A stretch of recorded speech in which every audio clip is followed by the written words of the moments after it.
6 yes, points. There we are. Okay, we're back in session. And next item on our agenda is another matter called the Colgate redevelopment discussion. And who's going to lead us tonight on that? I am, Mr. Chairman. All right, Mr. Phillips. Please. So let me just briefly recap and then provide you with some new information regarding where we are and where we come with the Colgate property. As you're aware, the governing body, based on your recommendation, meaning the planning board's recommendation, based on the public hearing that we held at the end of last year, the governing body declared the Colgate property as an area in need of redevelopment, consistent with the state's local redevelopment and housing law. The next step in the process, once that's done, again, consistent with that statute, is that a redevelopment plan is prepared for the property. The governing body has basically directed that the planning board prepare that plan. Even though ultimately the adoption of the redevelopment plan is a function of the governing body, it's their jurisdiction, similar to a zoning ordinance, but similar to the governing body may be asking you to draft a zoning ordinance as the planners. The governing body, the township committee, basically has the jurisdiction on adopting that redevelopment plan, again consistent with the statute.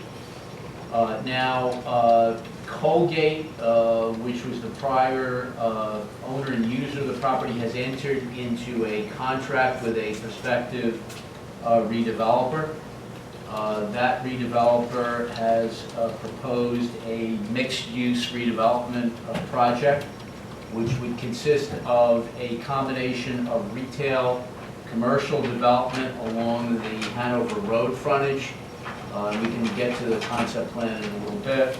And market rate townhouses on most of the balance of the site, with the addition of a mix of affordable rental units as well as some supportive housing units. The proposal would be that 20% of the total number of residential units would be set aside, made affordable as affordable units that would help the township to satisfy its fair share affordable housing obligation. The township committee, I think, supports the basic concept. There have been several meetings that have occurred between the redeveloper and the township staff, as well as consultants, including myself, with regard to the concept plan. That concept plan has not yet been basically packaged into the development plan. I'll talk a little bit about the timing on that.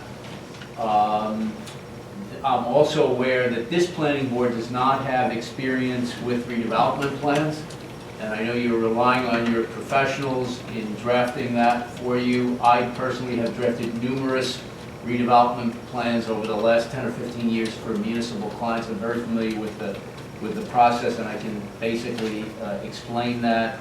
Very briefly, a redevelopment plan is a much more detailed document than conventional zoning in terms of the development standards. There are things having to do with goals and objectives, vision. There are design standards, things that go over and above what's typically in a zoning ordinance. The redevelopment plan also has a number of statutory requirements that you must address as part of the document. So I can briefly explain tonight some of the overall use and development standards that we're currently contemplating in terms of the plan. You were provided, I think, in preparation for this meeting, a copy of the basic concept, which is also on the board to my right. The concept plan is probably the third or fourth iteration of a plan that was prepared by the prospective redeveloper. A number of issues were discussed as part of the meetings that took place. This is not a final plan per se, it's a basic concept. And ultimately, the document that we are interested in putting together is as I mentioned, a redevelopment plan. In terms of scheduling, just to give you some sense as to where we are and what the expectations are, is that we intend to have a draft of a plan available for your review prior to the next meeting, which would be 2 weeks from tonight, which is March 20th.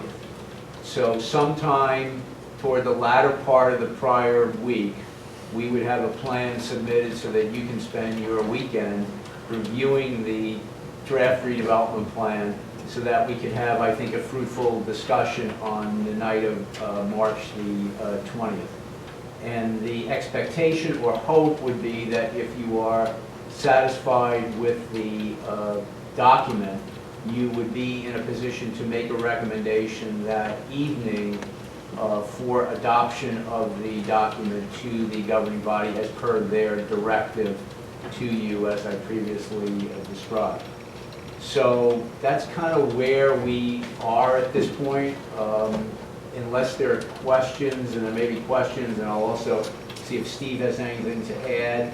I can talk a little bit more about some of the uses and standards and anything else that you may have interest in terms of the redevelopment plan in anticipation of actually reviewing the document prior to the meeting on March the 20th. So that's kind of where we are at this point. And Steve, I don't know, did you have anything to add?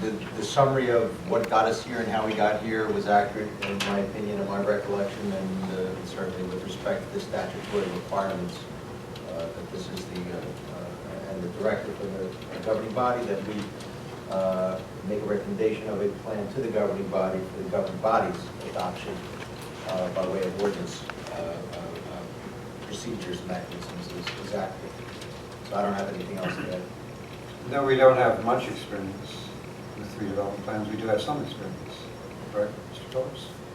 You have experience with doing the study to declare an area needed redevelopment, but I don't think you've gone to the step of actually preparing a redevelopment plan. Okay. Is that correct? Sounds correct. That sounds correct to me. I've been here You a would couple know, of right? years. I'm fairly certain, Mr. Chairman, but I don't know everything, but I'm fairly certain that the township has not adopted a redevelopment plan as of yet. All right,